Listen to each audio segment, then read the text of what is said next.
असतो मा सद्गमय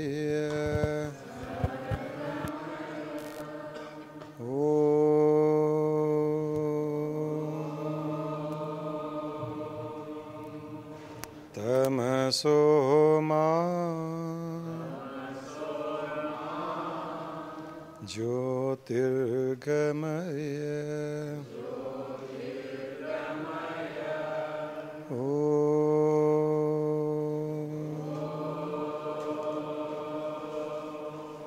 मृत्योर्मा अमृतंगमय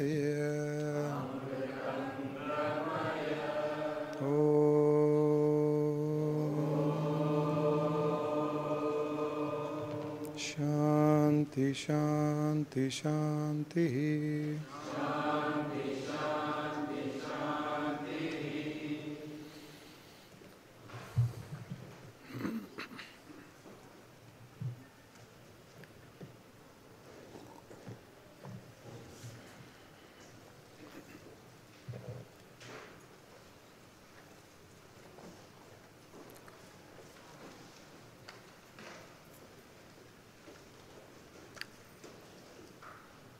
दो प्रकार के कर्म फल होते हैं।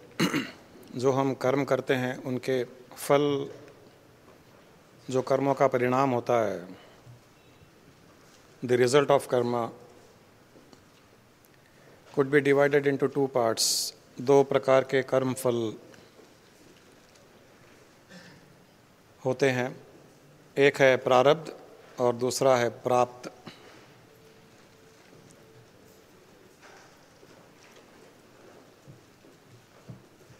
साधारण व्यवहार में हम प्रारब्ध उसे कहते हैं जो दुखदायी परिस्थिति के रूप में आता है। हमारे कर्मों का परिणाम जो कुछ दुख देता है, तकलीफ देता है, जो कष्ट देता है, that which gives sorrow, that which gives pain, could be termed as prarabdha karma. And that which gives pleasure, joy, happiness, जो सुख देता है, उसे हम प्राप्त कर्म कह सकते हैं।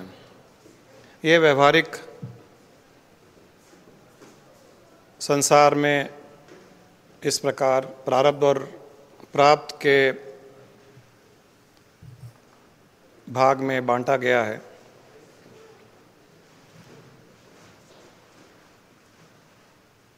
ये दोनों एक दूसरे के पीछे रहते हैं।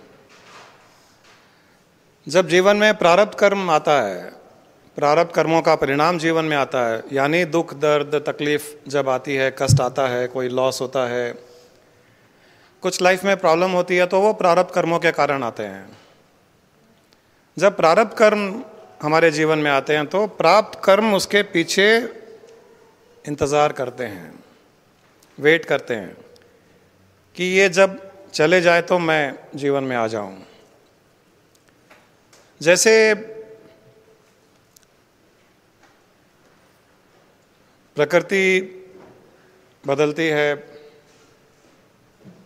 वेदर बदलता है,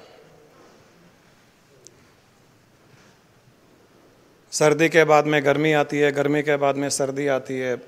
after winter there comes summer and after summer there comes winter. उसी प्रकार एक दूसरे के पीछे ये वेट करते हैं। तो जब जीवन में कोई तकलीफ आती है, जीवन में कोई प्रॉब्लम आती है, जीवन में कोई परेशानी आती है, ये हमें ज़रूर ध्यान रखना चाहिए कि इसके पीछे प्राप्त कर्म भी वेट कर रहे हैं। जब जब सर्दी आती है तो हमें पता है कि ये सर्दी हरदम रहने वाली नहीं है। जब जब गर्मी आती है, टेम्परेचर बहुत बढ़ जाता है, 40 डिग्रीज, 45 डिग्रीज, 50 डिग्री लुएं चलती है। हमें पता है थोड़े दिन सहन करना है, इसके बाद में अच्छा मौसम आएगा, ठंडी का मौसम आएगा। उसी प्रकार कर्मों के परिणाम में भी हमको पता होना चाहिए कि जो कर्मों के परिणाम हमारे जीवन में आए हैं उसके पीछे दूसरे भी आने वाले हैं। बहुत कम ऐसे व्यक्तियों के जीवन में होता है कि उनके जीवन में एक जैसा चलता है। एक जैसा भी जिनके जीवन में चलता है, ऐसा नहीं है कि उनके जीवन में कभी अच्छी या बुरी परिस्थितियां नहीं आती है, परंतु वो उनसे प्रभावित नहीं होते हैं, इफेक्ट नहीं होते हैं, इसलिए लगता है कि इनके जीवन में कोई परेशानी नहीं है। वरना हर किसी के जीवन में परेशानियां आई है, वो चाहे भगवान के अवतार हो, ऋषि मुनि हो या साधारण गृहस्थी हो, सभी के जीवन में आई है। जब एक प्रकार का कर्म परिणाम हमारे जीवन में आता है, जैसे प्रारब्ध आता है, तो वो सर्दी के मौसम के जैसा होता है, विंटर के जैसे। सर्दी का मौसम आता है जब गर्मी कम होती है, थोड़ी सी ठंड शुरू होती है, हमको पता चल जाता है कि हाँ सर्दी का मौसम आ रहा है अब। और वो धीरे धीरे धीरे धीरे धीरे ठंड बढ़ती रहती है, टेम्परेचर गिरता रहता है। गर्मी का मौसम कब आएगा? जब सर्दी का मौसम पीक पे चला जाता है, जब पूर्ण रूप से सर्दी, एकदम ठंड। नॉर्थ में हो सकता है 0 डिग्री होगा, -डिग्री होगा, हैदराबाद में 10-12 डिग्री होगी। हमको पता चलता है कि अब एकदम पीक सर्दी है। तब उसके कुछ दिनों के बाद में वो मौसम जाने वाला होता है, नया मौसम आने वाला होता है। इसी प्रकार जब गर्मी आती है तो धीरे धीरे गर्मी बढ़ती है। अब संक्रांति के बाद में मौसम बदलने वाला है, थोड़ी गर्मी शुरू हो जाएगी, टेम्परेचर बढ़ने लगेगा। और हमें पता है कि ये टेम्परेचर पीक पे जा कर के फिर धीरे धीरे कम होकर के नया मौसम आएगा। उसी प्रकार जीवन में जब प्रारब्ध कर्म या प्राप्त कर्म आता है तो मान लीजिए कि वो एकदम पीक पर जाएगा। तकलीफ आती है तो तकलीफ बढ़ती है, परेशानियां आती जाती है, परेशानियां बढ़ती है, एकदम पीक पे जा कर के फिर वो कम होती है और प्राप्त कर्म जीवन में आते हैं। कभी कभी ऐसा होता है कि समर में भी बरसात आ गई, टेम्परेचर कम हो गया। कभी कभी सर्दियों में भी धूप अच्छी निकलती है। तो वैसे ही कभी कभी जीवन में भी ऐसे होता है, प्रारब्ध कर्म आया हुआ है, परेशानियां, तकलीफ आई हुई है, तो बीच में अच्छी अच्छी परिस्थितियां भी उत्पन्न हो जाती है। हमको थोड़ा सा सहन करने की शक्ति दे देती है वो। परंतु जनरली ये मानना चाहिए, ये समझना चाहिए कि जब एक कर्म आता है, प्रारब्ध कर्म या प्राप्त कर्म, तो दूसरा वो पीछे वेट करता है और इसके जाने का इंतज़ार करता है। पहले वाला चला जाए तो नया आ जाए। अक्सर हम पहले वाले को जाने देते नहीं है, इसीलिए वो जो दूसरा वेट कर रहा है वो आता नहीं है। और खासकर ये प्रारब्ध कर्मों के साथ में ज़्यादा होता है। इसको ऐसे भी मान सकते हैं कि प्रारब्ध कर्म समझ लीजिए एक छोटी सी आग की चिनकारी है जो भगवान हमारे पास फेंकता है। तुम्हारे कर्मों के कारण ये तुमको सहन करना है, तो आग की चिनकारी वो हमारे जीवन में फेंकता है। अब हम आग से जूझ रहे हैं, उसको बुझाने के चक्कर में कई बार हम और बढ़ा देते हैं उसको, वो बुझ नहीं रही है, क्योंकि जब तक उसका समय है तब तक वो आग जलेगी। और गेट के बाहर भगवान ने और एक आदमी को भेजा है फूल के गुलदस्ते दे करके। वो हमारे प्राप्त कर्मों के परिणाम कि जब वो आग से जूझना बंद कर दे, तुम फूल दे करके आ जाना। अब वो बेचारा फूल का गुलदस्ता लिए खड़ा है गेट के बाहर और हमें देख रहा है, हम तो आग से ही जूझ रहे हैं, हम परेशान हो रहे हैं, हम चिल्ला रहे हैं, हम रो रहे हैं, तो वो अंदर आकर के फूल का गुलदस्ता देने की हिम्मत ही नहीं करता है। वो देखता है कि जब ये आग से जूझना बंद कर देंगे, जब शांत हो जाएंगे, तब मैं ले जाके दूं। तो इंतज़ार करता रहता है वो। और कई बार तो ऐसा होता है कि इंतज़ार वो ज़्यादा नहीं कर सकता, तो वो आकर के दे भी देता है फूल का गुलदस्ता। लेकिन हम आग में इतने उलझे हुए हैं, झुलसे हुए हैं कि वो फूल का गुलदस्ता मिलने पर भी हम उसकी खुशी नहीं मना सकते, हम प्रसन्न नहीं होते हैं, और वो फूल का गुलदस्ता भी आग में ही डाल देते हैं, क्योंकि आग इतनी लगी हुई है वो। तो भगवान जब प्राप्त कर्म भी भेजता है, प्रारब्ध में उलझा हुआ व्यक्ति प्राप्त कर्म को आइडेंटिफाई नहीं कर पाता, उसको एंजॉय नहीं कर पाता वो। इसलिए अगर आपको प्रारब्ध कर्म के बाद में अगर प्राप्त कर्म को एंजॉय करना है, तो जूझना बंद कीजिए। प्रारब्ध कर्मों के परिस्थितियों से, पेनफुल सिचुएशन से स्ट्रगल करना बंद कर दीजिए। स्ट्रगल नहीं करोगे, आग लगी हुई है, ठीक है, ये आग लगी हुई है, आग बुझ जाएगी, इसका जैसे समय आएगा आग बुझ जाएगी, मुझे पता है। और ध्यान ये रहे कि अब आग के पश्चात फूल का गुलदस्ता आने वाला है, तो उस इंतज़ार में कि फूल का गुलदस्ता आने वाला है, हम उस आग को बहुत आसानी से सहन भी कर पाएंगे। चलो, भगवान की ओर से एक फूल का गुलदस्ता आने वाला है, वो इंतज़ार कर रहा है। और जैसे ही आप शांत रहोगे, तो फूल का गुलदस्ता देने वाला समझ जाएगा, हाँ ये शांत है, अब दे सकता हूँ, तो वो जल्दी आ जाएगा जीवन में।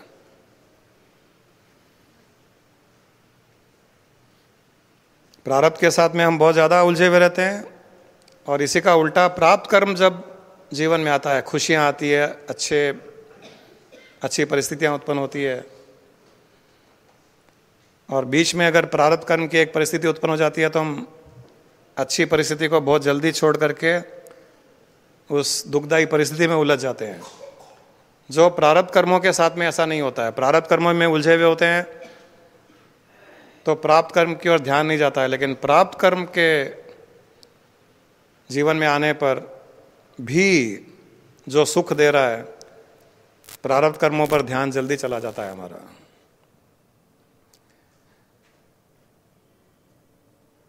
इस पैटर्न को अगर हम ब्रेक कर सकें, तो जीवन में बहुत अच्छे से अच्छे जो प्राप्त कर्म आने हैं, जो हमारे अच्छे कर्म किए हुए हैं, उनके फल जो जीवन में आने हैं, वो जल्दी से जल्दी आने लग जाएंगे।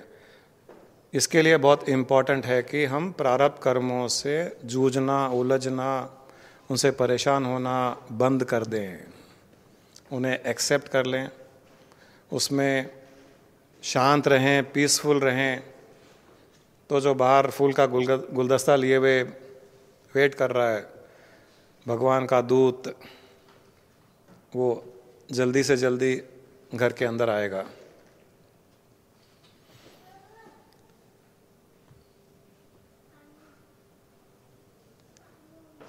हम लोग कई बार स्वामी जी के पास जाते थे, तो ऐसे कई बार लगता था कि हमको थोड़ा परेशान कर रहे हैं,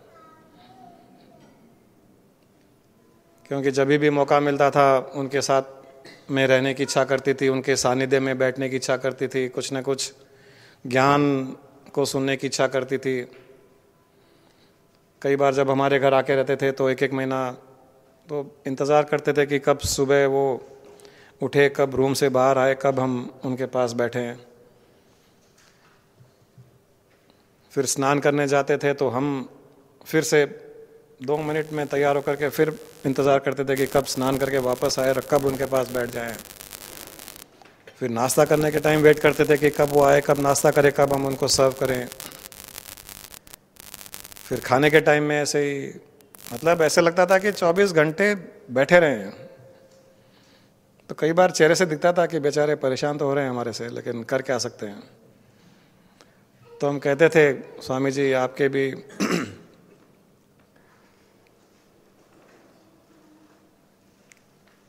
कैसे लोगों से पाला पड़ा है। तो बोलते थे यस माई प्रारब्ध कर्मा, मेरे प्रारब्ध कर्म है, क्या करूं। तो थोड़ा सा ज्ञान तो स्वामी जी ने हमको ही दिया था, तो हम भी उन्हीं का ज्ञान उन्हीं के ऊपर मारते थे। स्वामी जी आपके प्रारब्ध कर्म है, आपको तो भोगना पड़ेगा, हम कुछ नहीं कर सकते। हमारे प्राप्त कर्म है, हमको तो प्राप्त होगा ही होगा, हम भी कुछ नहीं कर सकते हैं। तो कई बार ऐसे भी होता है, एक का प्रारब्ध दूसरे का प्राप्त, ऐसा भी होता है। या इसीलिए वो हरदम कहते थे Jain is a big pain, Jain is a pen.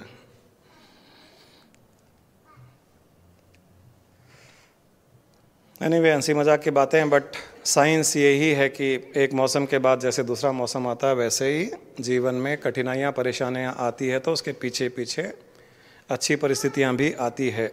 ध्यान उन पर रहे, अच्छी परिस्थितियों पर। जो कठिनाइयाँ परेशानियाँ आई है उन पर न रहे, तब ये जल्दी चली जाएगी और अच्छी परिस्थितियाँ जल्दी जीवन में आ जाएगी। ये ज़्यादा इम्पोर्टेंट है आज के सब्जेक्ट के लिए। इस विषय पर चर्चा करनी चाहो तो हम कर सकते हैं।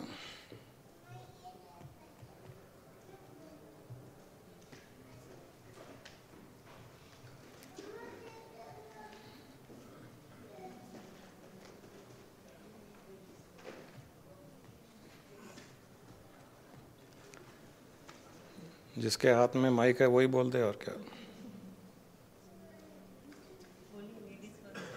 हाँ, लेडीज फर्स्ट।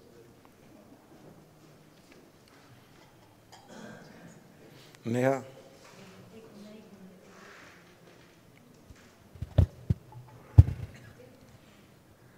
बोलो। नमस्कार गुरुजी। दुख के बाद ही सुख अच्छा लगता है, ऐसा कहा जाता है। और आपकी बात जो है वो सुन के बहुत अच्छा लग रहा है कि जब भी दुख आए अपने आप को सेटिस्फाइड रखना कि अब something good is going to happen very soon. That's right, यही भाव होना चाहिए। या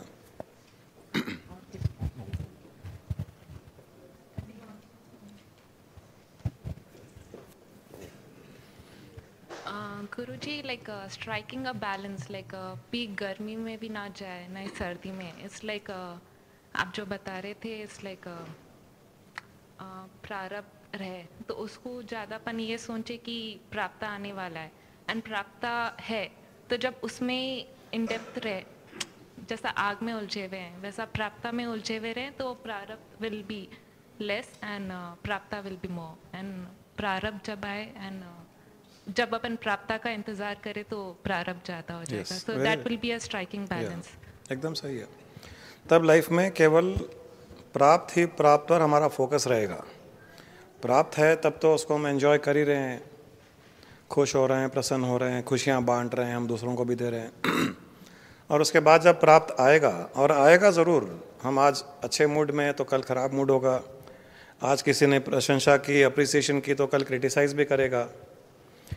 तो क्रिटिसाइज़ करेगा तो हम अब खुश हो जाएं, चलो ये जो आना था प्रारब्ध कर्म ये आ गया, क्रिटिसाइज़ कर दी, गुस्सा कर दिया, डांट दिया इसने, अब इसके बाद तो प्यार ही मिलने वाला है, इसके बाद तो ये वापस अप्रिसिएशन करने वाला है।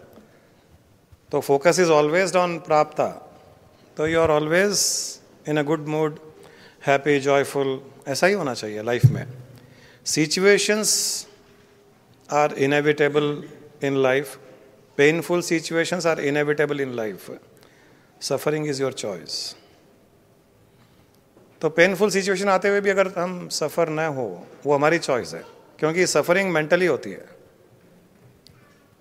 तो वो अगर हम फोकस वहीं रखें कि जो मिला प्राप्त उसके ऊपर फोकस, और जो प्राप्त आने वाला है उसके ऊपर फोकस, तो बीच में प्रारब्ध आया भी तो भी न आने के बराबर ही हुआ, वो ऐसा ही रखना चाहिए।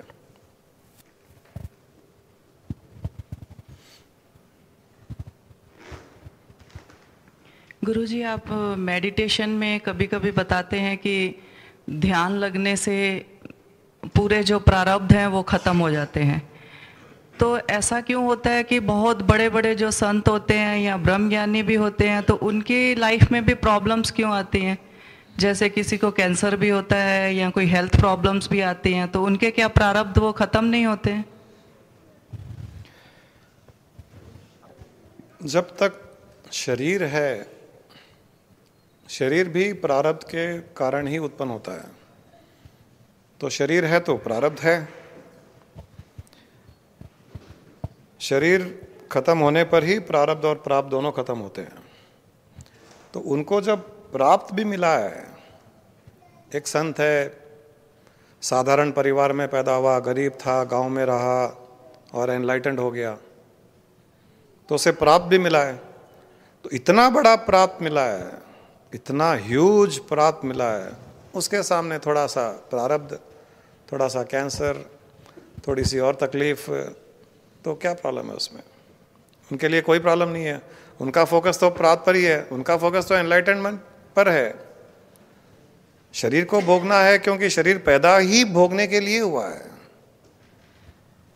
तो वो भोगवाली तो आएगी, वो आने देते हैं, उसको कोई रोकने की आवश्यकता ही नहीं है।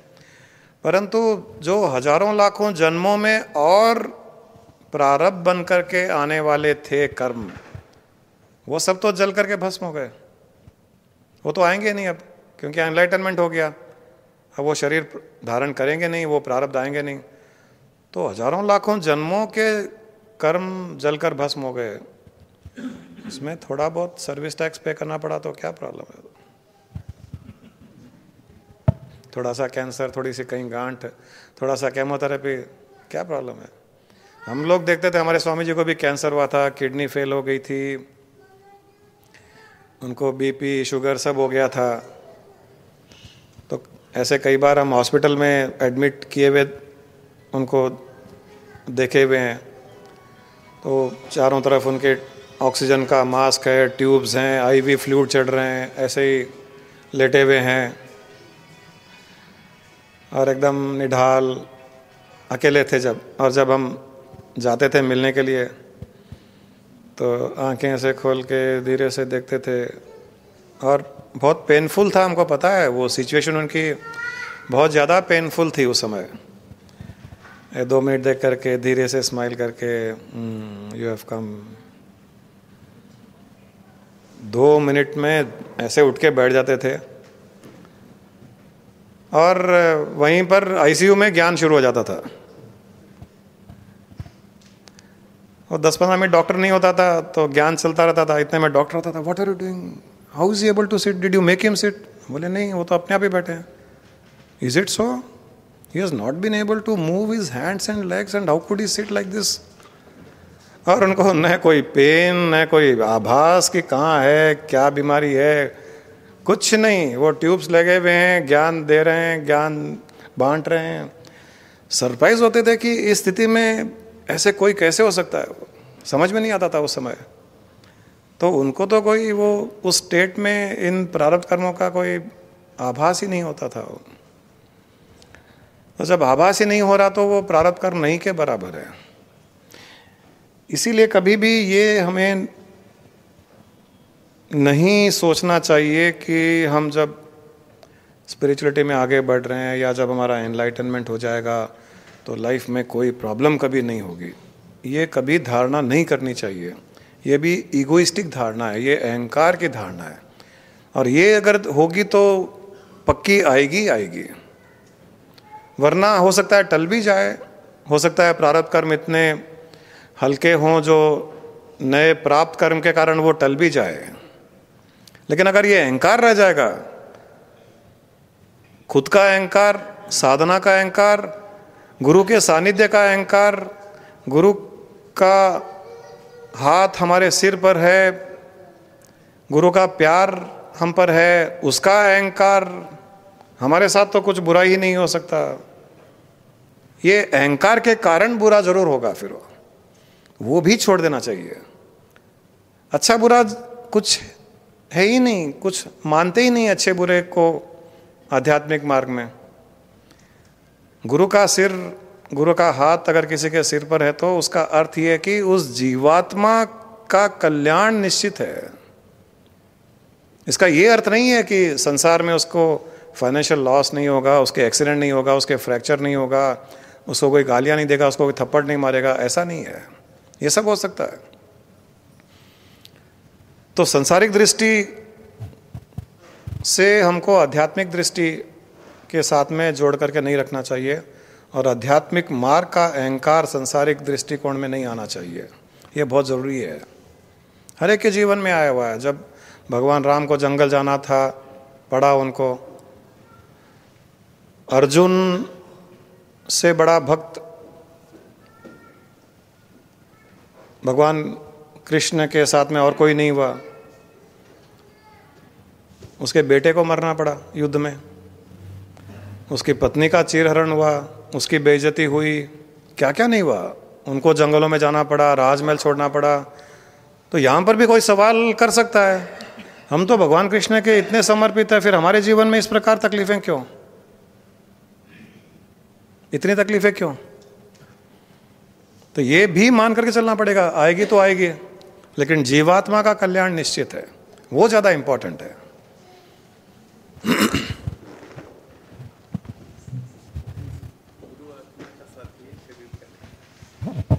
हाँ, सही कहा इन्होंने कि गुरु आत्मा का साथी है, शरीर का नहीं। प्रणाम गुरुजी। आत्मा का साथी होने के कारण उसका जितना भी अच्छा असर शरीर तक, संसार तक, उसके चारों तरफ एक प्रोटेक्टिव शील्ड वो आ सकता है, लेकिन उसके बावजूद भी कुछ चीज़ें जीवन में ऐसी आ सकती है जो तकलीफ दे, कष्ट दे। लेकिन गुरु आत्मा का साथी होने के कारण उन कष्ट को, तकलीफ़ों को सहन करने की शक्ति भी साथ में देता है। तो इसलिए वो आने या नहीं आने के बराबर ही है वो। ये दृष्टिकोण रखना चाहिए, कभी भी अहंकार को नहीं आने देना चाहिए। हमने तो देखा है जहाँ जहाँ एक साधक का भी अहंकार अगर उसके मन में आ गया है, साधना का अहंकार, ध्यान का अहंकार, सात्विक खाना खाने का अहंकार, भक्ति पूजा पाठ का अहंकार, उनके जीवन में तो और ज़्यादा तकलीफें आई है, और वो जीवात्मा के कल्याण में रुकावट बनी है वो अहंकार। इसके लिए इतने समर्पित हो जाए कि जो भी तकलीफें आए, जो प्रारब्ध कर्म आए, वो हमारे भले के लिए ही है, इसमें कोई दो राय नहीं है। ये भाव होना चाहिए। Always, always. That's what I am saying. If you are a Jnani, you are a Bhakta, you have a Guru, you are blessed by elders, by forefathers, by Gurus, enlightened people, yet there could be some suffering coming to the life in different forms. So ये नहीं सोचना चाहिए कि why is this all happening to me, even though I am so much surrendered to my Guru, in spite of the blessings. Always feel that even these have come to your life for the good of the soul. Even a fracture, a physical body, suffering of a physical body could be for the good of the soul. अभी हुआ था हमारे जो अभी आनंद आए थे। हाँ, आपके केस का बता दीजिए।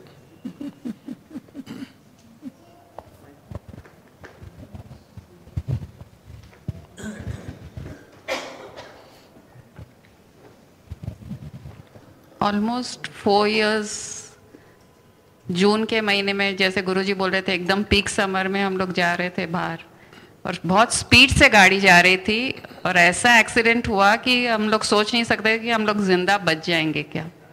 कुछ नहीं हुआ, गुरुजी को तो कुछ भी नहीं हुआ, मेरे को खाली एक हेयरलाइन फ्रैक्चर एंकल में हुआ। 1 महीना मेरे को बेड पे रहना पड़ा, घर में घूम रही थी, लेकिन वो मेरा साधना पीरियड हो गया to change myself for the better, for the soul, and this change self जो आप लोग आज मेरे को देख रहे हो उसके कारण हुआ है। और गुरु माँ हरदम बोलती थी कि मेरा नया जन्म हुआ है, I am going to be a new being, a new soul, उस दिन से हर चीज़ में, व्यवहार में, एटीट्यूड में, बातचीत करने के तरीके में, ज्ञान में, हर चीज़ में बहुत फ़र्क पड़ा। तो वो एक्सीडेंट होना भी कितना अच्छे के लिए हुआ। और दूसरा कोई, हम तो स्वामी जी के इतने बड़े भक्त हैं, स्पिरिचुअलिटी में आगे बढ़ रहे हैं, एनलाइटेंड सोचते हैं, अपने साथ में ऐसा एक्सीडेंट ऐसे कैसे हो सकता है, वो सोच सोच कर दुखी भी हो सकता है वो। तो जो स्टेट बना था वो भी खड्डे में गिरेगा वो। अभी जो आनंद जो आए थे, इनकी वाइफ शोमा, इसका भी 8-9 महीने हो गए, 1 साल के पहले किसी फ्लाइंग के कोई इश्यू पर 4-5 महीने उसको घर पे रहना पड़ा था, कोई सस्पेंशन हो गया था या क्या। तो उसको हमने बोला था ये तुम्हारा बेस्ट पीरियड है लाइफ का, ये पीरियड वापस नहीं आएगा। तो एक बार का जो डिसअपॉइंटमेंट था वो ख़त्म हो गया, और वो 4 महीने या 5 महीने एनलाइटनिंग था उसके लिए। तो वो जो उसको बेनिफिट मिला उस पीरियड का, अब वापस 1-2 महीने से ज्वाइन कर लिए ड्यूटी, वो बोलती है कि वो तो best period of my life. तो बुरा में भी बहुत अच्छा लिखा हुआ है, प्रोवाइडेड हम उस अच्छे को देखने की कोशिश करें तो बहुत अच्छा लिखा हुआ होता है। बुरा नहीं हो रहा तो समझो कि बुरा हो रहा है। Sometimes what happen, Guruji, like people go to astrologers and all, and they say your good time is coming, and sometimes people take advantage of that. ओ अब तो मेरा अच्छा टाइम आ रहा है तो मैं कुछ भी कर सकता हूँ, मेरा तो अच्छा ही होना है। तो ये भी एक तरह का अहंकार हुआ ना। You are taking advantage of your good destiny. या ऑब्वियसली। तो कभी कभी फिर उसका नेगेटिव भी हो सकता है, कैसा? हर अहंकार का, ईगो का नेगेटिव तो होगा ही होगा, because ego itself is a negative factor. So even if the planet is favouring, planet has no role, favourable और unfavourable is only in our mind, it is not in the planet. वो बेचारा क्या करेगा, वो तो एक object है, वो अपनी जगह पर पड़ा हुआ है।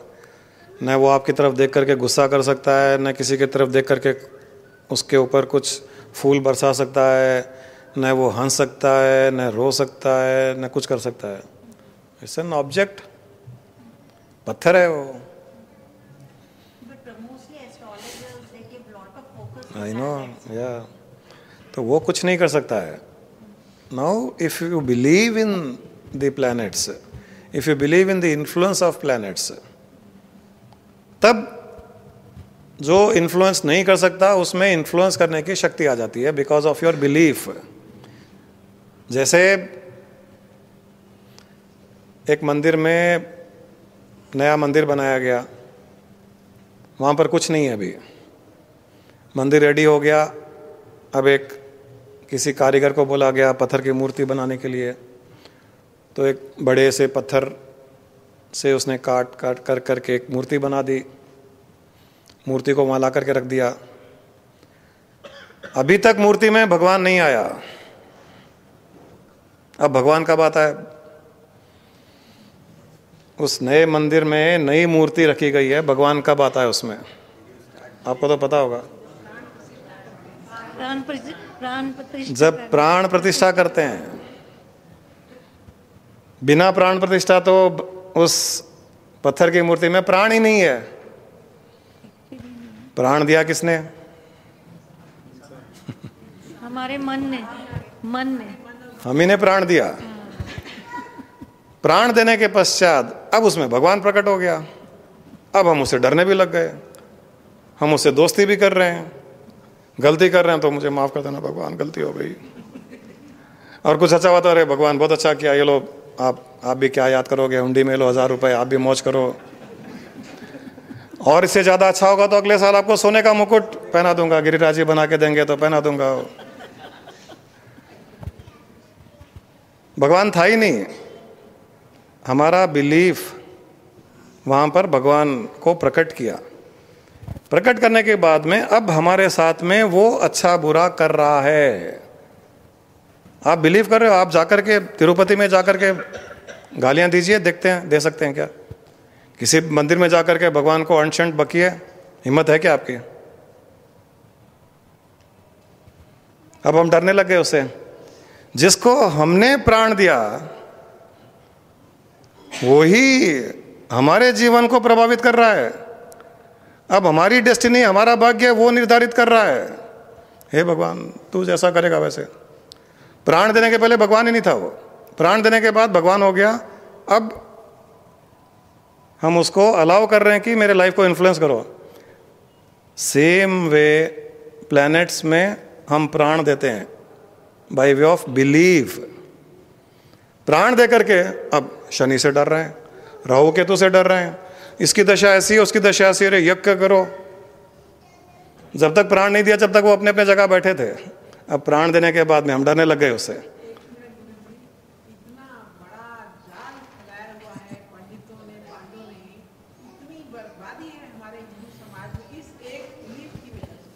हिंदू समाज में ही नहीं है, ये दुनिया में फैला हुआ है। एस्ट्रोलॉजी तो यूएस में भी मिल जाएगा।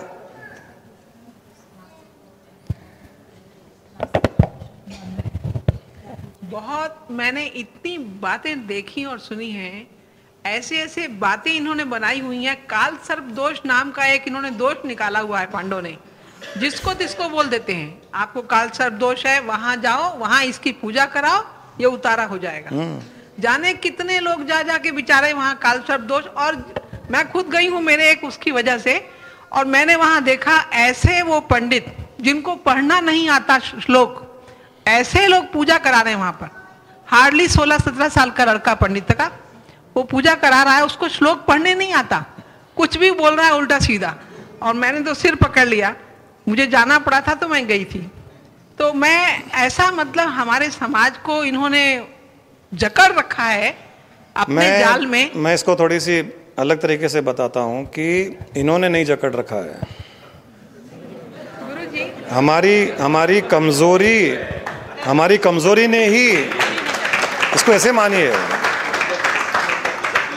देखिए, दुकान चलती है तो कस्टमर आएगा वहां पर, या किसी चीज की डिमांड है तो दुकान खुल जाएगी। ये हमारी कमजोरी है और हम स्वयं जकड़े हुए हैं। आज हम जाना बंद कर दें, इन चीज़ों पर विश्वास करना बंद कर दें, क्या करेगा वो पंडित? अकेला बैठा हुआ भजन करेगा? नहीं करेगा। वो भगवान के पास में बैठ करके उसको भजन करने की भी इच्छा नहीं होती है। अगर उस मंदिर में लोग जाना ही बंद कर दें, वो अगले दिन किसी पंसारी की दुकान में बैठा हुआ मिलेगा वहाँ, वो चॉकलेट, टॉफ़ी, पान बेच रहा होगा वहाँ पर। हमने उसको पंडित बना करके एक बड़ा ओहदा किसने दिया है? हमारी कमज़ोरी ने, और कुछ नहीं है उसके पास में। मैं नहीं मानता हूँ कि वो जकड़ के रखे हैं, हमारी कमजोरी है। अभी जो मैंने बात की प्रारब्ध की और प्राप्त की, यहीं पर अंधविश्वास भी ऐड होता है। जैसे गर्मी का मौसम आया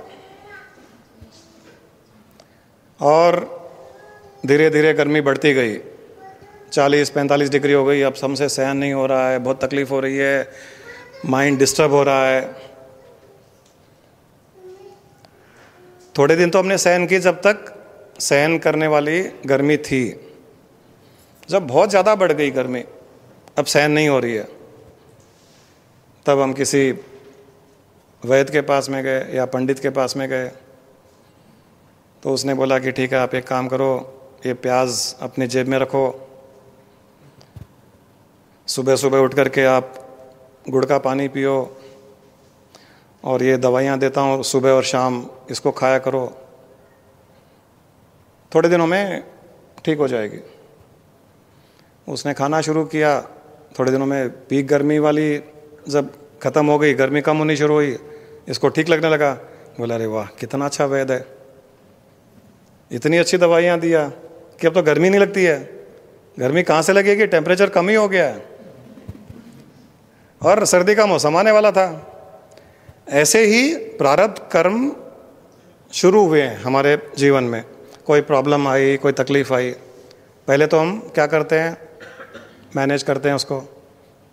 थोड़ा और प्रॉब्लम बढ़ा, थोड़ा और स्ट्रगल करते हैं, और प्रॉब्लम बढ़ी, और पूरा दम लगाया, जोर लगाया उससे बाहर निकलने के लिए। अब ये भी 50 डिग्री पर जाएगा, ये प्रारब्ध कर्म है। वापस ख़त्म होने के लिए तो जाना पड़ेगा। 50 डिग्री पहुंच गया, अब हम भी एनर्जी लूज़ कर दिए, हम पेशेंस लूज़ कर दिए, अब हम भागते हैं पंडित के पास में, किसी तांत्रिक के पास में, किसी ज्योतिषी के पास में। जब पीक पे प्रॉब्लम आई तभी आप ध्यान दीजिए, आप किसी न किसी की हेल्प लेने के लिए जाते हो। शुरू में कभी नहीं जाते हो, कभी भी नहीं जाते हो।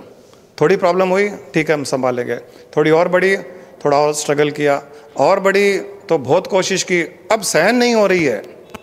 सहन नहीं हो रही का मतलब है वो 50 डिग्री पहुंच गया और कम होने वाला है, लेकिन अब कम होने तक वेट नहीं कर पा रहे हैं, तो सीधा भागते हैं वास्तु वाले के पास में, ज्योतिषी के पास में। वास्तु बोलता है किचन को बाथरूम बनाओ, बाथरूम को बेडरूम बनाओ।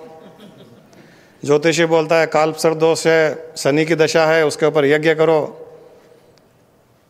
हमने वास्तु ठीक किया, यज्ञ किया, इतने में और कोई तांत्रिक आकर के बोलता है कि शमशान घाट में रात को 12 बजे जा करके वहाँ मुर्दों को कुछ कॉइन चढ़ाओ, चींटियों को चीनी के दाने खिलाओ। करते करते करते कुछ ठीक होने लगा। वाह, त्रिकाल ज्ञानी है वो तांत्रिक, ज्योतिषी तो त्रिकाल ज्ञानी है। कितना अच्छा उपाय बताया। अरे आप वो उपाय नहीं भी करते तो आपका टाइम तो 50 डिग्री पहुंचने के बाद में तो फिर 49, 48, 47, 40, 35, 22, -10 में आने वाला ही है वो। आपने पेशेंस लूज कर दिया। बस वो पेशेंस लूज करने के टाइम में आदमी फंस जाता है, वहां जाके सुपरस्टिशियस बिलीव्स उसको जकड़ लेता है। दिस इज द साइंस, ये साइंस है। यहां जो हिम्मत रखता है, जो होगा होने दो, कितना प्रॉब्लम बढ़ने वाला है बढ़ने दो, देखेंगे उसके बाद अच्छा आएगा। आना ही पड़ेगा उसको। तो आज तक ऐसा किसी के जीवन में नहीं हुआ कि वो बढ़ता बढ़ते बढ़ते यही दुनिया से बढ़ गया, ऐसा नहीं हुआ है। ये दुनिया से बढ़ गया, जैसे अब कल परसों ही वो तेलुगु एक्टर ने सुसाइड कर लिया, वो सहन नहीं कर पाया। वरना ऐसा नहीं है कि उसके पीरियड में, उसके लाइफ में अच्छा पीरियड नहीं आता। पेशेंस लूज कर दिया और अपने आप को ख़त्म कर लिया। लाइफ में अच्छा आता उसके पास भी, इसने सुसाइड कर लिया। दूसरे कई हैं जो सुसाइड नहीं करते हैं, वो पंडितों के पास में, ज्योतिषियों के पास में, तांत्रिकों के पास जाते हैं, वास्तु वाले के पास जाते हैं, वो कोई उपाय बताते हैं, उपाय करते हैं, उसमें 6-8 महीने, साल 2 साल निकल जाते हैं। तो 6-8 महीने, साल 2 साल के बाद तो वैसे भी वो ग्राफ जो पीक पे गया वो नीचे आने वाला था। तो किसी न किसी को तो स्ट्राइक कर जाता है। कोई बोलता है हाँ अरे मेरे घर में तो देखो मेरी प्रॉब्लम वास्तु वाले कारण ठीक हुआ। कोई बोलता है मैंने वास्तु ट्राई किया, वास्तु काम नहीं करता है, ज्योतिषी काम करता है, क्योंकि उसने पहले वास्तु ट्राई किया, बाद में ज्योतिषी ट्राई किया।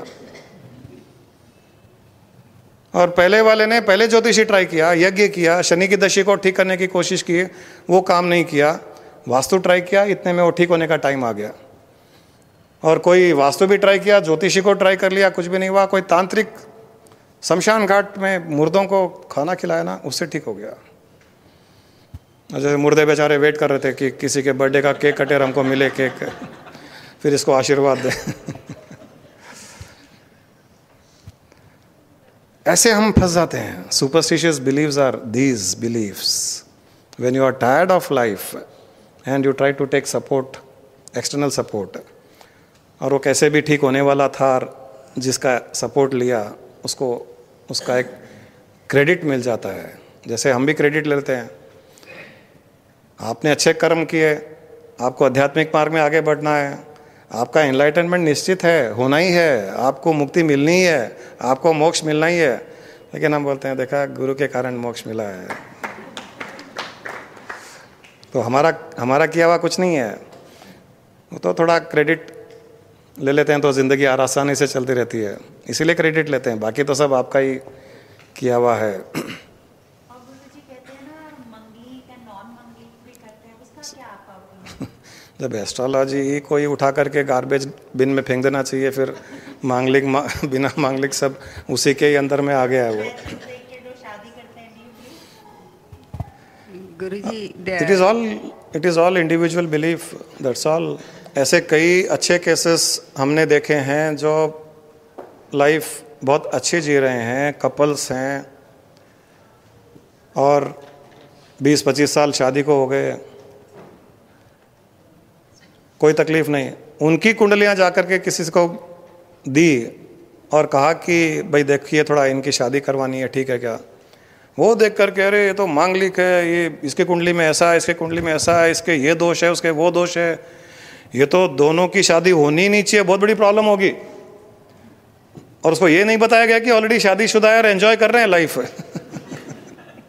मेरे केस में भी हुआ है।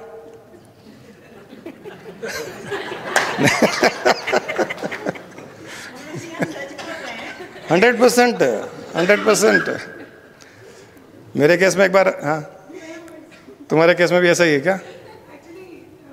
माइक देना।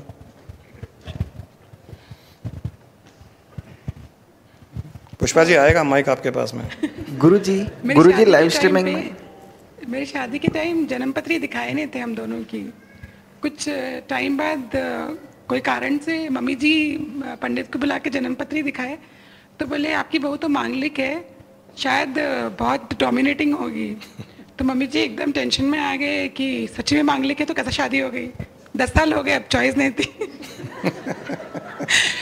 फिर कोइंसिडेंटली मेरे हस्बैंड उमेश की भी जन्मपत्री दिखाए तो बोले अब चिंता मत करो, डबल मांगलिक है, इसको दबा के रखेगा। तो शी वॉज वेरी हैप्पी। सब तरह के सॉल्यूशंस अवेलेबल है। हाँ वहाँ live streaming. Guruji live streaming में सुरेश जी क्वेश्चन पूछ रहे हैं, what is the significance of lucid dreaming and astral projection? Can we use it for our spiritual development? If so how? Which training? Lucid dreaming. Lucid, I don't know what is that. क्या मतलब है? LUCID। Lucid. Okay. Training and? What is the significance of lucid dreaming and astral projection? Can we use it for our spiritual development? If so, how? उनको बोलो live streaming मत देखा करो सब।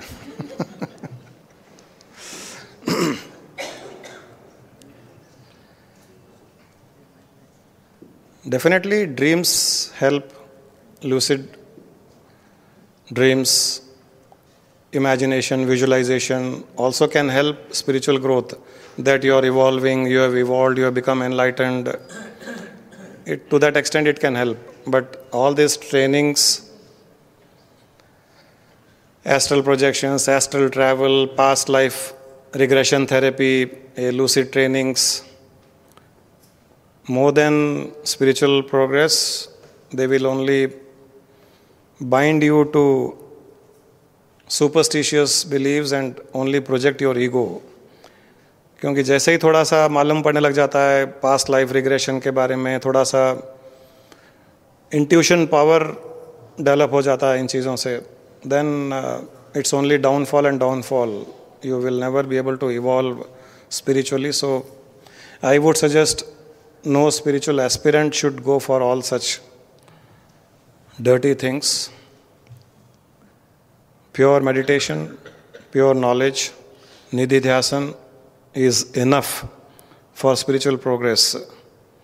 Don't ever get into any activity which can give you some sort of powers. Powers will only see your downfall and not help you in your evolution.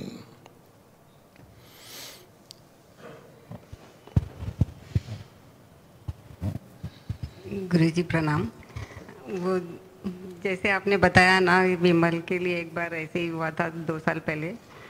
एक पंडित को बताए थे तो वो बोला उसके ऊपर बहुत ज़्यादा कुछ कराया हुआ है और वहाँ शमशान में जाके ऐसे कुछ करना पड़ेगा और 5 लाख रुपए का खर्चा मुर्दों को जगाना पड़ेगा। मैं इनको बोली कि ऐसे पंडित जी को बताइए उसकी जन्मपत्री, वैसे बोल रहा है तो बोले सब बकवास है, कोई जरूरत नहीं, कुछ नहीं करना।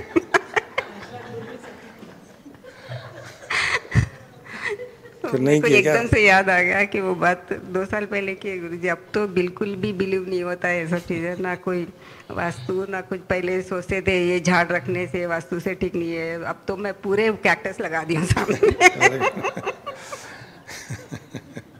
मैं देखना चाह रही हूँ कि वास्तु कुछ करता है क्या। हमारे आश्रम के पास में, जो श्री सलम के आश्रम के पास में जो हमने एक मकान लिया था, हमने दिखाया था ना आप लोगों को शायद, आश्रम को लग के एक मकान था जो स्वामी जी थे तब हमने खरीद लिया था, वो मकान वहाँ रहते थे हम लोग। तो उसमें बड़े बड़े 50-50 फीट के पेड़ थे, 8-10 इमली के पेड़ थे और 8-10 नीम के पेड़ थे।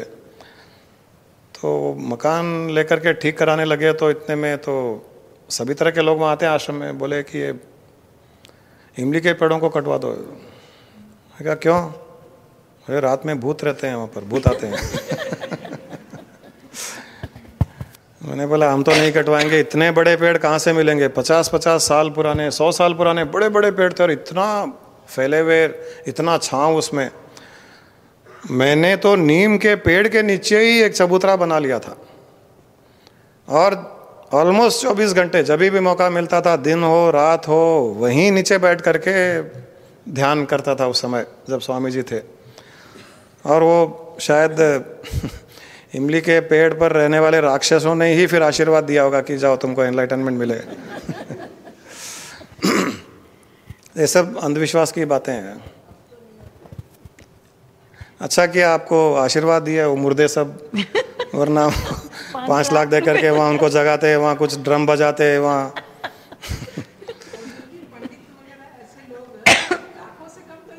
हाँ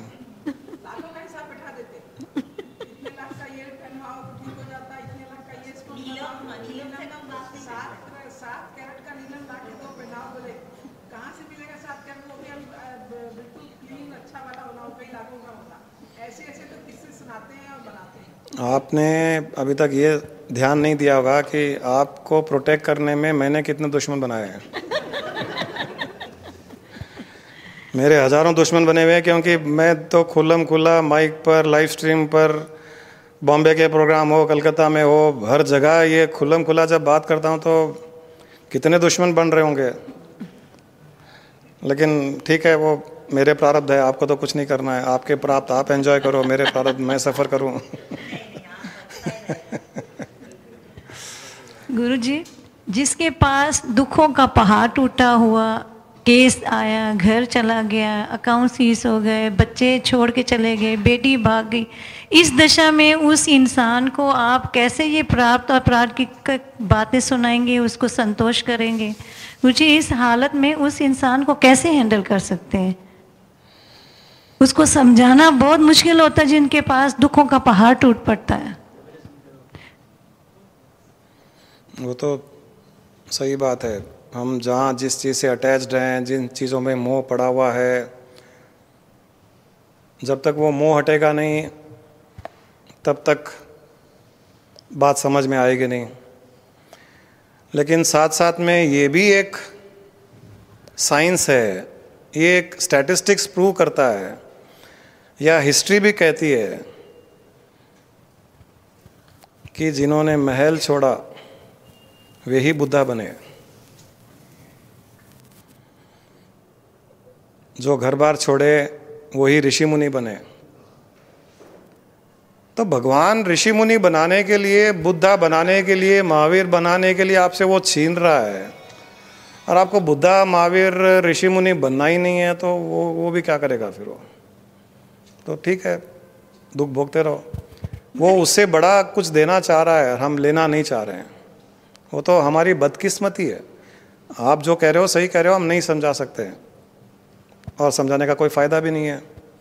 लेकिन जो समझदार है और जो समझ जाता है, वो उसमें भी यही देखता है कि शायद एक बड़ी लाइफ में अपॉर्चुनिटी मिली है, और उस अपॉर्चुनिटी को अगर वो यूटिलाइज करे तो उसका तो कल्याणी कल्याणर। जो गया उसको जो लग रहा है, एक्चुअल में जाता कुछ नहीं है, जाता कहाँ है? आज बुद्ध और भगवान महावीर ये सब अपने महल छोड़ करके जंगलों में गए और एनलाइटनमेंट को प्राप्त किया, तो जो था वो भी छोड़ दिया। लेकिन एनलाइटनमेंट के बाद में जो था उसे लाखों गुना ज़्यादा प्राप्त किया, क्योंकि सारी दुनिया का धन दौलत उनका ही लगा उनको।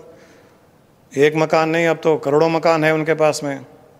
वो फीलिंग आती है और वो जेन्यून फीलिंग होती है, और रियलिटी में भी वही है, वो ज्ञान उत्पन्न हो जाता है। इसलिए इस प्रकार की बातें उन लोगों को नहीं कहनी चाहिए जो इस बात को समझ ना सके।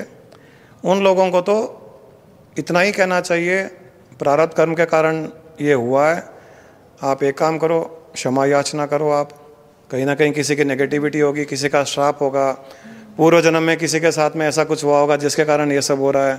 क्षमा याचना कीजिए, कल्पना शक्ति का प्रयोग कीजिए, ईश्वर के समर्पित हो जाइए, प्रार्थना कीजिए, थोड़ा सा कोई गुरु हो उनके सत्संग में जाइए। ये सब करने से माइंड शांत हो जाता है, और जब माइंड शांत हो जाता है तो उसके लाइफ में जो प्राप्त है वो आना शुरू हो जाता है। तो हम उनके माइंड को शांत करने के लिए जो भी उपाय हम ढूंढ सकते हैं, ढूंढना चाहिए। हाईएस्ट स्पिरिचुअल बातें उस समय समझ में नहीं आती है। गुरुजी, ऐसे आम आदमी को ये सब बातें समझ में आती है गुरुजी? नहीं आती है ना, इसके लिए तो हम कह रहे हैं कि उनको ये बातें बतानी चाहिए। भाई किसी ने श्राप दिया होगा, तुम क्षमा याचना मांगो। गिरिराज जी है, कई लोगों की तकलीफ़ें दूर कर चुके हैं। कोई आते हैं, तकलीफ़ में आते हैं, मेरे ये प्रॉब्लम है, वो प्रॉब्लम है, आपने कई लोगों को क्षमा याचना और बताया ना। कई लोगों की लाइफ में अब ये भी छोटे मोटे गुरु बन गए। वहाँ इनके श्रीकांत ज्वेलर्स के कोई पूछता है हैबिट्स में कोई गुरु क्या बोलते हैं, श्रीकांत ज्वेलर्स में बैठे हुए हैं। इनके क्षमा याचना, विजुअलाइजेशन और प्रेयर और गिफ्ट टू गॉड आदि के कारण कई लोगों के जीवन में बदलाव आया है, अच्छे परिस्थिति आने लग गई है। तो जो नहीं समझते उनको तो ऐसा ही समझाना चाहिए।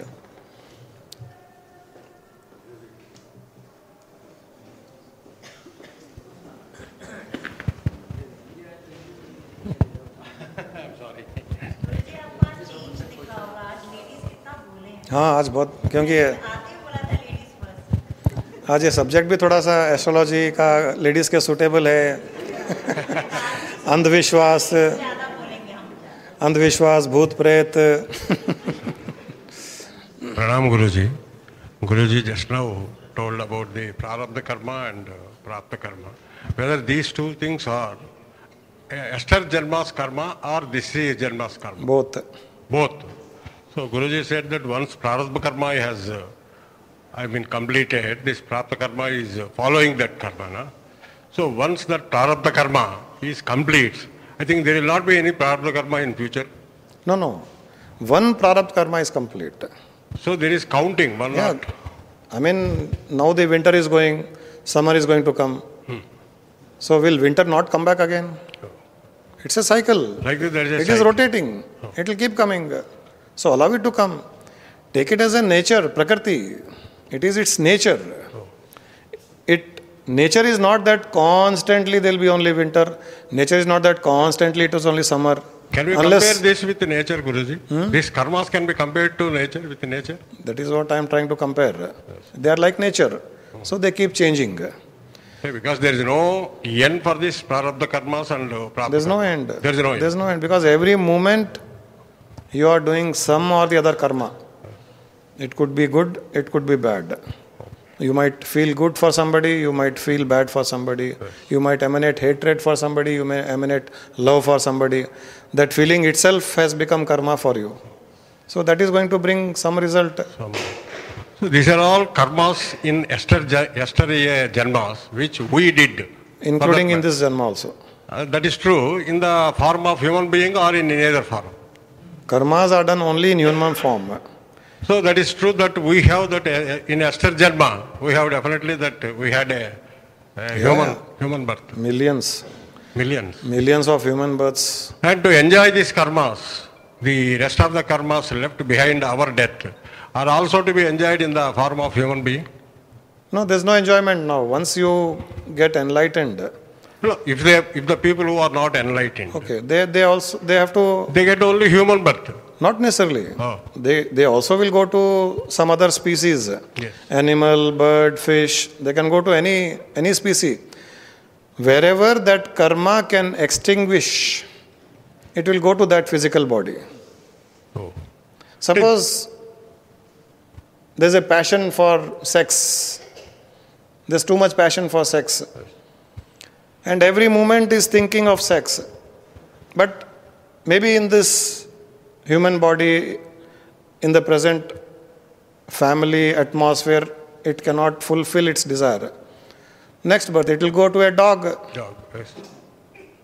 there it will get fulfilled, unhindered. Nobody will stop.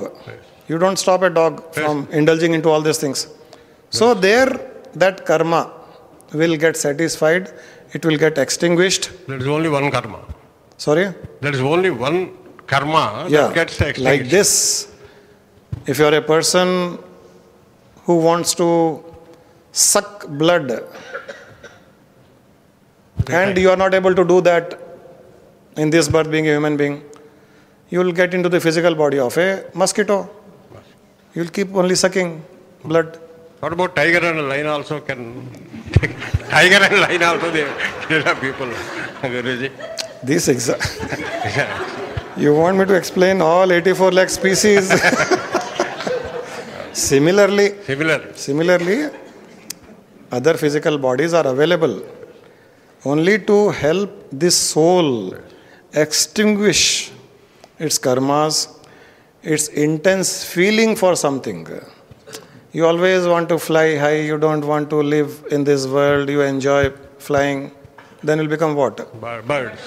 See, now you have got the science, now you got the intuition, you got jnana, now you'll understand. So one more question, Guruji, because these two karmas, what about sanchita karmas? They will also be carrying. What about sanchita karma? They are carrying.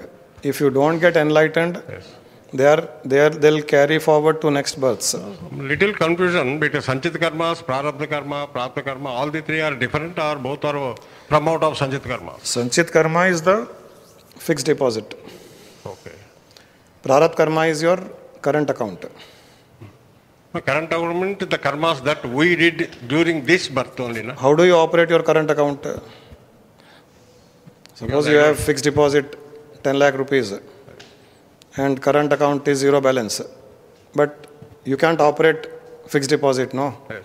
For small daily transaction. So you'll have to operate current account. How do you operate current account? From where the money will come?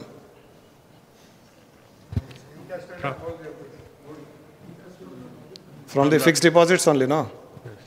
One FDR of 50,000 rupees, isn't it? You'll encash and put into current account. So balance 9,50,000 is where? Remains in the fixed deposit. Now with this 50,000, you'll operate for some days.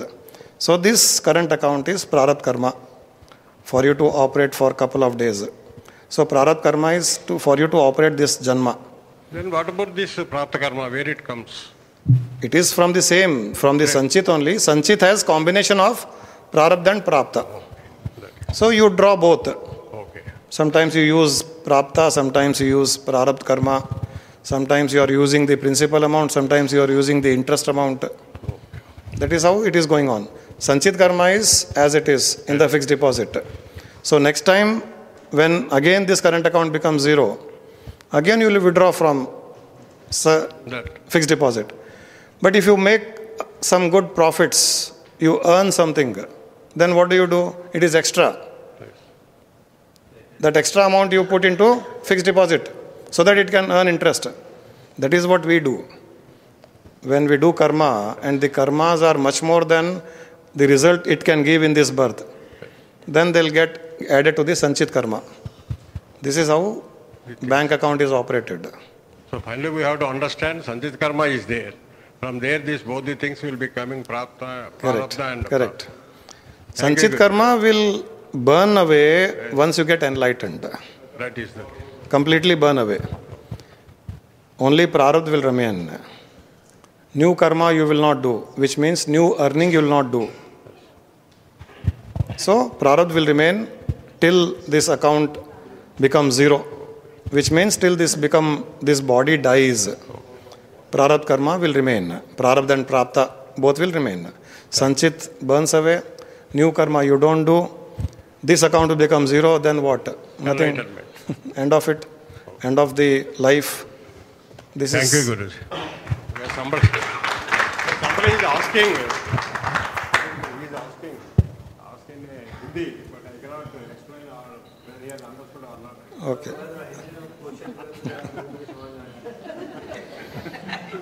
I said sorry because I cannot go. ज्ञान ज्ञान उदय होत ही संचित कर्म विलात, ज्ञान उदय होत ही संचित कर्म विलात, क्रियमाण होते नहीं प्रारब्ध ही रह जात. The moment you get the jnana of yourself, that I am the Atman, and you establish in that jnana, which means you become enlightenment, you become enlightened. Jnana uday hot hi tahi, the moment that gets projected, that jnana, sanchit karma vilat, it vanishes, all your sanchit karmas vanishes instantly, then and there itself. Kriyaman hote nahi, which means you don't perform new karmas, because you are not the performer. Enlightenment means you are not the one who performs karma. That is what is enlightenment. So you don't perform new karma. Here again some karma yogam, karma sannyasam and karma yogam will be coming into account now. Suppose that is again in the process where you start attributing all your karmas to the God. Yes. But here we are talking of the enlightened state. Yes. There what happens? In the enlightened state, this is what happens. Once we got enlightened, I don't think that we do any karmas. We don't do karma. Sanchit karma also vanishes. So, jnana uday hota hi tahi, sanchit karma vilat. Kriyaman hote nahi, prarabdh reh jaat. New karmas you don't perform, only prarabdh karma remain. Which means till the body is alive. Till then, whatever prapta karma which are attached to the physical body, they will remain. Once the physical body dies, that cycle of that life of that soul also comes to an end. Ram Naam Satya hai. One more small question, Guruji. One more question from out of this one. Because sanchit karmas are there already. But now we start for karma sannyasam. That is leaving the karma balam to God. Yeah.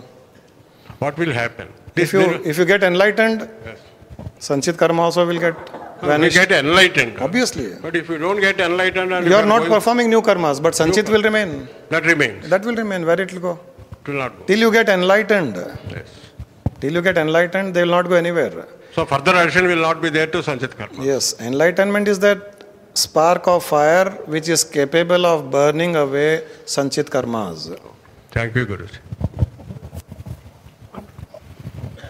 Pranam Guruji. I think most of the problems arise because we identify more with our body, not with the Atman. Very right. Both are separate. Many feel that body and the Atman both are one and the same. I feel it is not true. They are both separate entities. Very right. You only said in Bhagavad Gita, you have said this now. Krishna said.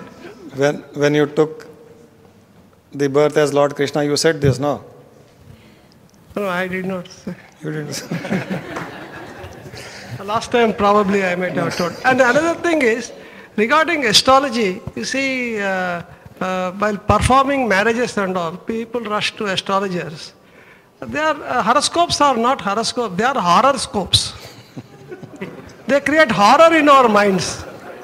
Very right. Well said.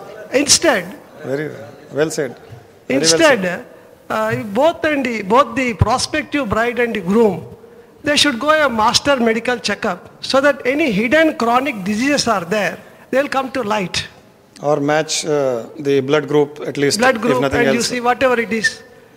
Master checkup covers everything.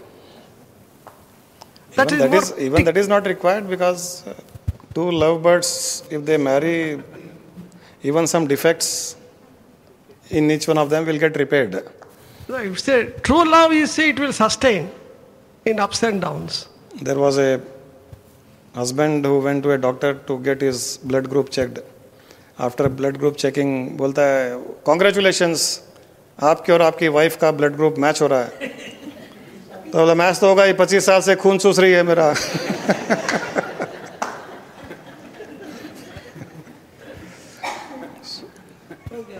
Unless there is a balance of mind. I know. Regarding, even Gita says, sukha dukkhe same krutva labha labho jaya jayo. You see, in profits and loss, and there should be an equilibrium state. Equilibrium, equipoised. Right. That is what we are Otherwise, talking. It becomes imbalanced. Very right. Pranam Guruji. Is this life is only meant for only karmas, to fulfill their karmas? Not really. Ignorantly we are performing karmas under Explain ignorance. in Telugu, please. My mother also came. Explain in Telugu. Yes. నాకు తెలుగు ఎక్కడ వస్తుంది? నాకు రాదు, అస్సలు రాదు. For some moments. Good. కొంచెం చెప్పండి.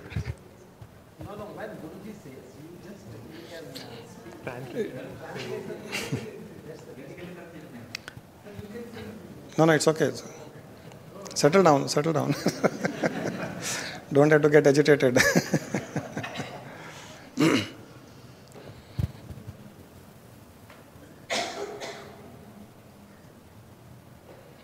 ఈ జన్మ, ఈ మనుష్య జన్మ మనకు కర్మఫల ఎక్స్పీరియన్స్ చేయటానికి దొరకలేదు. మనుష్య జన్మ మనకు మన ఆత్మస్వరూప్లో స్థిత్ అవ్వాలి, దానికోసం దొరికింది మనకు.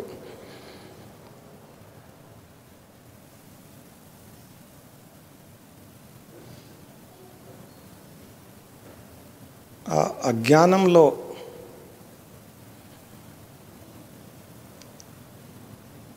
ఈ లౌకిక్ విషయంలో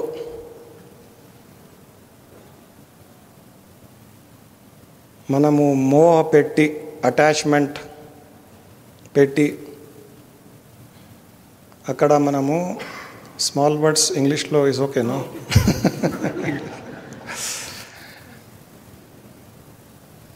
ఈ సంసారంలో మనము మోహ పెట్టి, అటాచ్మెంట్ పెట్టి, ఇక్కడ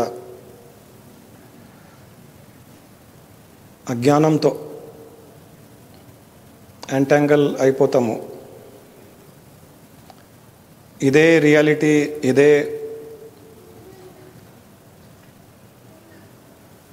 ఇక్కడే మనం ఉండాలా, ఇదే మన ఉద్దేశం, ఇక్కడే మనము పైసలు ఆన్ చేయాలా,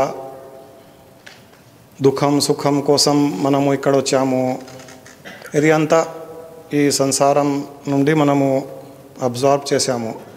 అది మనము మన అజ్ఞానం. ఉద్దేశం అది లేదు. ఉద్దేశం మనుష్య యోని, ఉద్దేశం ముక్తి మోక్ష కోసమే. ఎందుకంటే ఈ 84 lakh వేరే యోనిలో ఆ కేపబిలిటీ లేదు. ఆ ముక్తి మోక్ష దొరకడానికి కేపబిలిటీ లేదు. మనము ఆత్మ అని చింతనం చేయటానికి కూడా మనము ఆ శక్తి లేదు. ఆ శక్తి మనుష్య యోనిలో ఉంది. ఇది ఉద్దేశం. మనుష్య శరీరం దొరికింది మనకు ఈ ఉద్దేశంతో.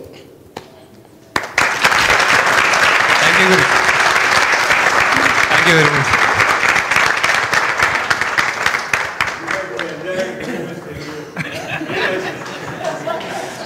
Thank you.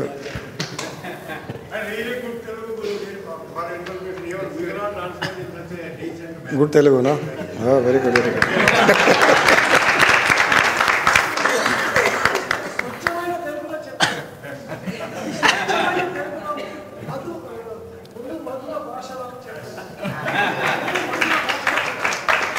చెప్పాలా ఇప్పుడు?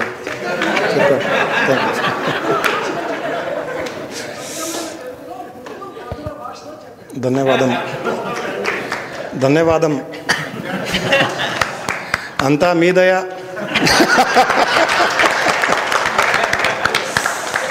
మీ ఆశీర్వాదం ఉంటే ఇట్లానే చెప్తాము.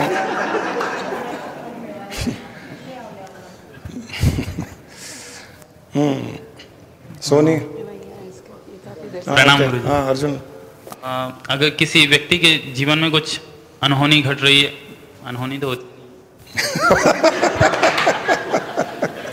इमीडिएट रेक्टिफिकेशन, अनहोनी होती नहीं, होनी ही होती है। जब अनहोनी होती नहीं तो दुख काहे का होए। Carry on. फिर भी व्यक्ति अगर दुखी है तो उसे अपना प्रारब्ध समझ तरीके से अपना जीवन व्यतीत करना चाहिए या उससे लड़ना चाहिए या कुछ ऐसा करना चाहिए कि जल्दी उससे बाहर निकले? देखिए, तकलीफ़ों से बाहर निकलने का उपाय ढूंढना गलत नहीं है, ये हमने नहीं कहा कि नहीं ढूंढना चाहिए, क्योंकि हमको पुरुषार्थ तो करना ही है। पुरुषार्थ करना है मतलब कुछ ना कुछ तो करना ही है हमको। प्रॉब्लम आई है, उसे बाहर निकलने के तरीके ढूंढिए, दुखी होते हुए नहीं।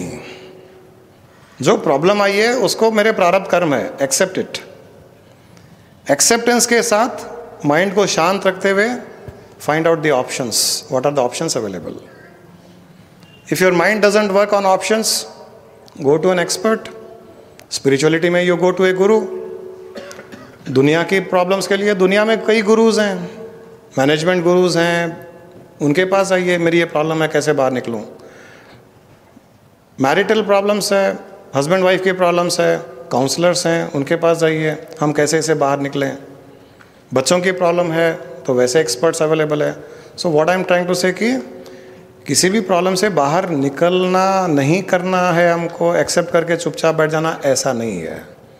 Accept life situation as it is, now try to find ways and means to get out of that situation with a peaceful mind, with a calm mind. फिर आपने कुछ एफर्ट किया बाहर निकलने का, परंतु प्रॉब्लम और बढ़ गई, फिर एक्सेप्ट कर लो, ये तो होना ही था। फिर आप और किसी के पास जाइए, हो सकता है पहले वाले ने सही एडवाइस नहीं दिया, और किसी के पास जाइए। Keep trying like this, nothing wrong. धन्यवाद।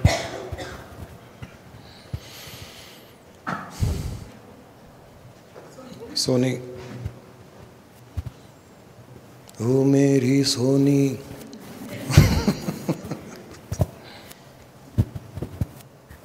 जी, space, does it really exist? Sorry? Time and space, does it really exist? Do you exist? Physical way, yes. Beyond you, no, I don't know. Forget that spiritual knowledge. Do you feel your existence? Yes. If you exist, Yeah. then time and space exists. Guruji, Only when you don't exist, then time and space does not exist. Now you are existing, you feel your existence. Yes. So there is a time and space exists. Where you exist, that is a space.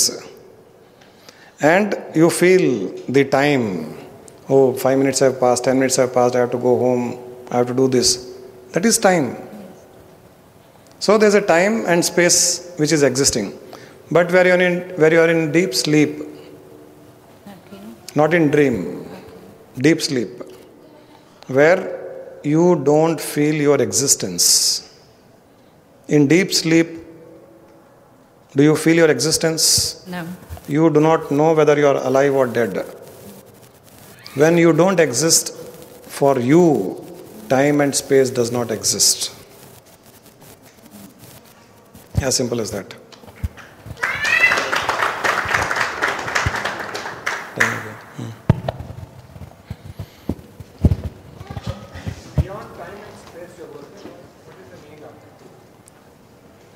You establish yourself into that space. You become the space yourself. When you become the space yourself, then you are beyond the physical matter, physical body. You are always in that deep meditative state, where for that state there is no time and space existing, because that is constant, static as it is. Even though the physical body may undergo changes, you as space do not undergo any change. So that is called beyond time and space. नमस्कार गुरुजी। जो भी आपने समझाया theoretical तो सब समझ में आ गया, माइंड लेवल में, और ये सब बातें 2 घंटे 3 घंटे मैक्सिमम 1 दिन 2 दिन याद रहती हैं और समझ में आती हैं ये। लेकिन हम अपने अंतर आत्मा से, अंदर से इसको समझें और प्रैक्टिकल लाइफ में लेकर आएँ। हर इंसान का एक लेवल होता है, वो लेवल हमें इंक्रीज कैसा करना चाहिए, इसके ऊपर आपका क्या विचार है? क्यों ये थियोरेटिकल तो ये क्लास तक अभी आप हमको समझा रहे हैं, लेकिन डे टू डे लाइफ में प्रैक्टिकली हमें अपने बुद्धि के स्तर पे उसे समझकर हर सिचुएशन को हैंडल करना है। वो लेवल कैसा इंक्रीज करना चाहिए? जब एक छोटा बच्चा पैदा होता है, उसका एक नाम रखा जाता है, आप उसको जिंदगी में या एक साल में एक ही बार उस नाम से पुकारिए तो उसको 20 साल तक भी अपना नाम याद नहीं आएगा। या एक दो बार ही उसको नाम पुकारिए, उसके बाद में ज़िंदगी भर उसको नाम से बुलाइए मत, तो उसको अपना नाम आइडेंटिफाई करेगा ही नहीं। वो उसके माइंड में कब बैठ जाता है कि मैं ये हूँ। आपका क्या नाम है? मधुसूदन। आपके माइंड में ये कैसे बैठा कि आप मधुसूदन हो? हाँ, कब बैठा? बचपन से, जब आप नाम रखा गया, हे मधुसूदन इकड़ रहा, मधुसूदन इधर जा, मधुसूदन वहाँ जा, मधुसूदन स्माइल कर। क्या नाम है तेरा? मधुसूदन। क्लास में गए, टीचर ने पूछा what is your name? My name is Madhusudan. उस पीरियड में हज़ारों बार मधुसूदन मधुसूदन मधुसूदन मधुसूदन रिपीट करवाया गया। अब आप कितने बार याद करते हो कि आप मधुसूदन हो? फिर भी आपको कोई डाउट नहीं है कि आप मधुसूदन हो या नहीं हो। So what is required? What is required is that practice, initially, intense practice. यही प्रैक्टिस। सत्संग में आ रहे हो, आपको अगर आत्मा के बारे में जानना है, परमात्मा के बारे में जानना है, एटीट्यूड के बारे में जानना है, माइंड को शांत करने के बारे में जानना है, तो जहाँ पर ये प्रैक्टिस करवाया जा रहा है, जहाँ इसकी स्कूल चल रही है, वहाँ आप जाइए। यहाँ रोज़ आइए, हर थर्सडे आइए, संडे ध्यान कीजिए, प्रोग्राम्स अटेंड कीजिए। फिर आपको बताया जाएगा कि आपको क्या करना है। आप अफर्मेशंस कीजिए। यहाँ से जाने के बाद में जो आपको घर में करना है वो घर में करते जाइए, फिर आइए। यहाँ कई लोग हैं जो 2 साल के पहले, 5 साल के पहले ऐसी स्थिति में थे कि यहाँ आए, 2-4 घंटे वो नॉलेज रहा, उसके बाद में नॉर्मल हो गए, भूल गए। लेकिन अब ये लोग ऐसे नहीं है। अब 24 घंटे में इनको 20 घंटे उसमें एस्टेब्लिश हैं लोग, एफर्टलेसली। इन्होंने वो प्रैक्टिस किया 2-4 साल। एक मौका भी ऐसा नहीं छोड़ा जहाँ पर ये चीज़ अवेलेबल है और वहाँ नहीं गए, ऐसा नहीं हुआ। अब वो 2-4 साल में एस्टेब्लिश हो गए। अब आएंगे नहीं आएंगे भरोसा नहीं है, और अब न भी आए तो फ़र्क नहीं पड़ेगा, ये उसमें एस्टेब्लिश हो गए। आपको मधुसूदन एक बार एस्टेब्लिश हो गया, अगले 80-100 साल तक आप मधुसूदन ही हो, आपको कोई डाउट नहीं है। So that initial period is very very important. आप आज आ गए, फिर 1 साल के बाद में आओगे तो मधुसूदन याद नहीं रहेगा। वो initial period, lot of effort, और बार बार वहाँ जाइए, उस जगह में जाइए जहाँ ये बातें हो रही है, जो आपको अच्छी लग रही है, जो आपको ग्रहण करनी है, वहाँ जाइए। और इतनी इंटेंसिटी से वहाँ जाइए, इंटेंसिटी से उसको प्रैक्टिस कीजिए। थोड़े दिनों में ये प्रॉब्लम सॉल्व हो जाएगी। उतना एफर्ट करना पड़ेगा। Small question, Guruji, because somebody asked now about time and space. From out of it, I have some little doubt. Whether the devatas which we call Shiva, Brahma, Vishnu, they also have this time point of view, time factor. Yeah, they exist. They have the ego of existence. So they are bound in the clutches of time and space. Still. Obviously. Only beyond that, it's beyond form. It's beyond bhavatita sthiti.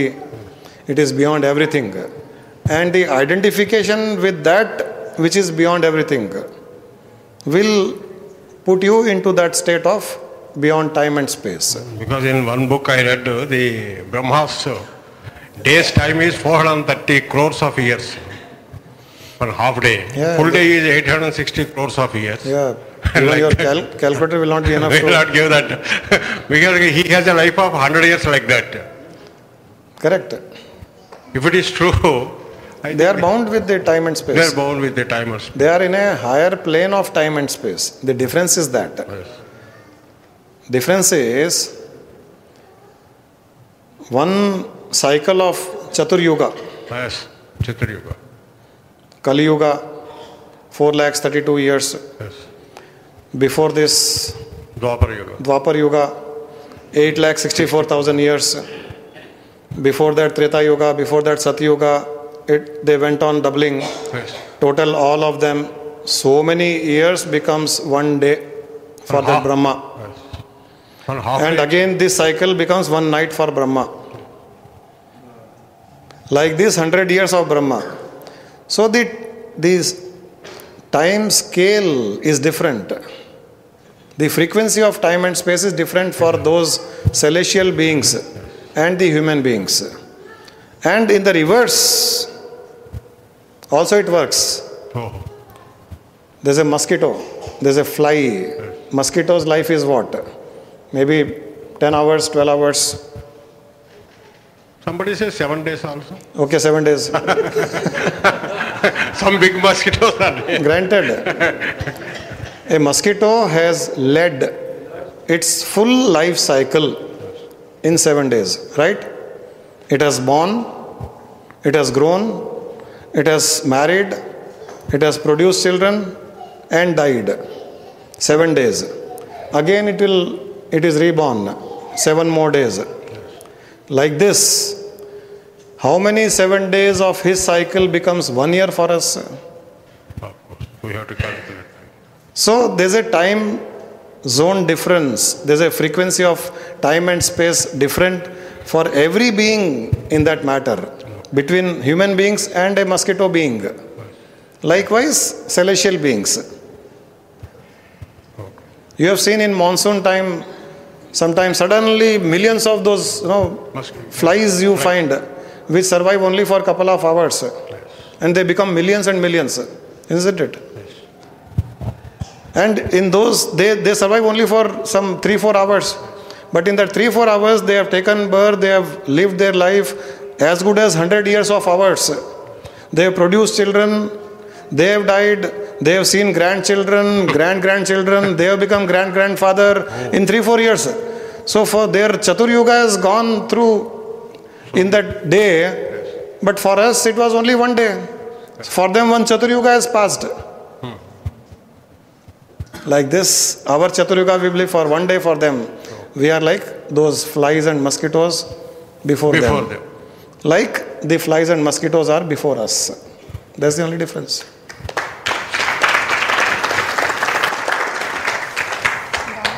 One small question, last question. Is it a fact that Lord Krishna expired 3,125 years back? Must be, I don't know, I have to ask him. Somewhere in a paper or somewhere I read that I think they have calculated he was... Don't get into all these controversies. We are spiritual beings. No, it is only for the sake of... Thank you, Guru.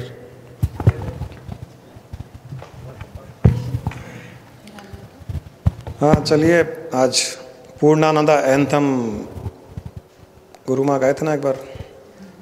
मैंने सोचा इस बार वो हर Thursday session उसी से and करते हैं.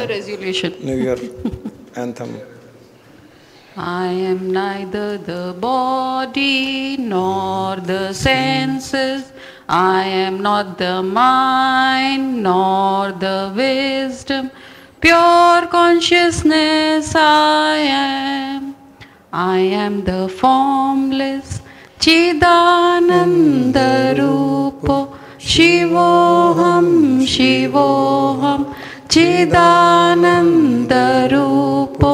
Shivoham, Shivoham. I am not in tension nor in the stress. I am not in anger nor seeking liberation. Pure consciousness I am.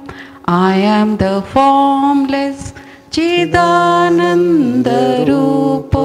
Shivoham, Shivoham, Chidananda Rupo.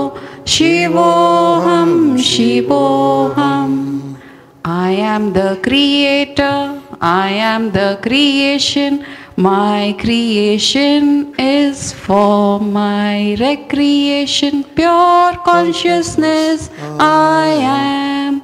I am the formless Chidananda Rupa Shivoham Shivoham Chidananda Rupa Shivoham Shivoham.